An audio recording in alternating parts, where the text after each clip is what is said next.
L'interview découverte d'Europe 1, Caroline Roux, vous recevez ce matin Guy Limbardou.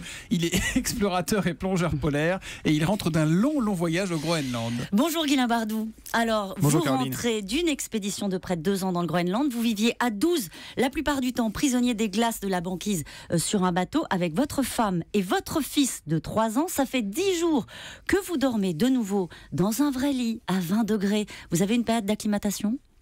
Alors en fait l'acclimatation elle est assez rapide parce que le chemin du retour a été assez long, mais c'est vrai qu'il y a un contraste qui est assez saisissant par rapport à l'hiver dernier où on a vécu immergé vraiment au cœur de la glace, au cœur du froid polaire, dans la nuit polaire à 12 sur un bateau qui était transformé en palais des glaces. Et pour mesurer quand même, à l'intérieur du bateau, les parois, les murs étaient gelés. Il faisait dans le meilleur des cas 0 degré.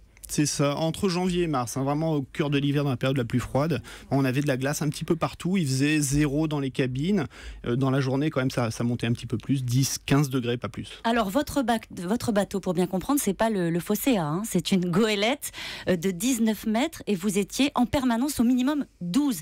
La promiscuité, c'est pas ce qui était le plus compliqué à gérer ?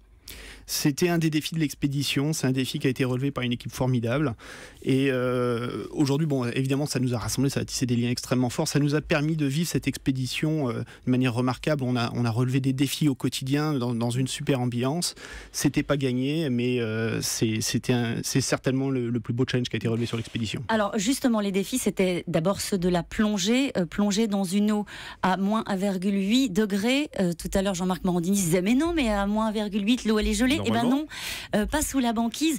Physiquement, vous avez fait près de 300 plongées. Physiquement, comment ça se passe quand on se plonge dans une eau à moins 1,8 degrés ? Alors c'est difficile. Alors juste pour répondre à la question, c'est de l'eau salée, c'est pour ça qu'elle gèle à moins 1,8 degrés.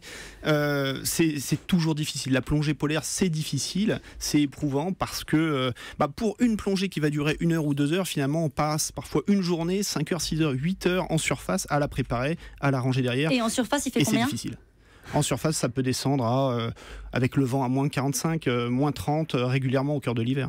Et vous alliez très profond dans ces plongées-là, puisque vous avez même battu un record, moins 100, c'est ça, 112 mètres de profondeur ? Oui, au plus profond, dans le nord du Groenland, on a fait 112 mètres sur la campagne d'été, puis on a fait 111 mètres sous la banquise au cœur de l'hiver.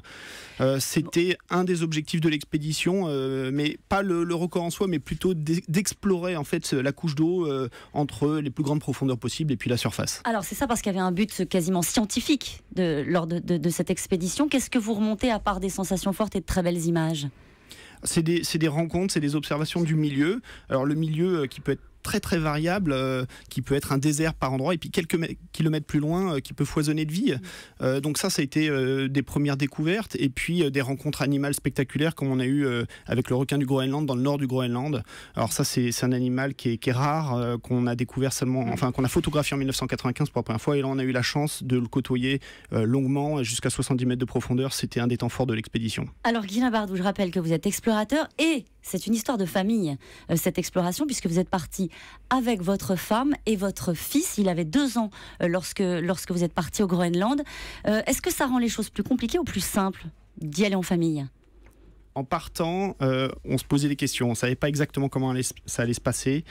Aujourd'hui, quand je regarde derrière moi, je pense que c'était une chance, c'était un enrichissement, c'était certainement une force qui a certainement contribué à l'équilibre dans le groupe. Parce que finalement, avoir un petit garçon, quelqu'un de neutre, comme ça, tout le monde s'y est attaché. Et quelque part, on est tous devenus un petit peu comme une famille. Et Robin, il jouait au milieu du carré avec ses Legos. Il jouait avec les uns, avec les autres. À tour de rôle, tout le monde s'en occupait selon la disponibilité ou les occupations de chacun. Et je pense qu'il a joué d'une certaine manière peut-être un rôle de tampon et de modérateur au sein de toute cette équipe sans que personne s'en rende compte. Vous allez repartir et vous repartirez avec lui ? Évidemment, on repartira avec lui puisque c'est des projets de vie en famille pour nous, pour Emmanuel et moi. Et on repart certainement dès 2016 sur une destination qui nous mènera probablement en Antarctique. On en rêve depuis des années, mais on passera aussi probablement par l'Arctique et les pays chauds pour y arriver. Quand même un peu par les pays chauds. Une dernière question sur le réchauffement climatique. Est-ce qu'on en parle beaucoup, on est à la veille de la COP21. Est-ce que vous l'avez constaté là-bas sur place au Groenland? Alors le réchauffement climatique, c'est vraiment quelque chose qui se constate sur la durée, sur le long terme. Nous, en côtoyant les Groenlandais, on a pu se rendre compte que la saison de banquise diminue. La banquise se forme plus tard dans la saison. Elle fond plus tôt dans la saison. Et lié aussi à des mutations de société, ça a des conséquences. Par exemple, les jeunes Groenlandais ne reprennent pas forcément les attelages des parents et au contraire se mettent au scooter des neiges.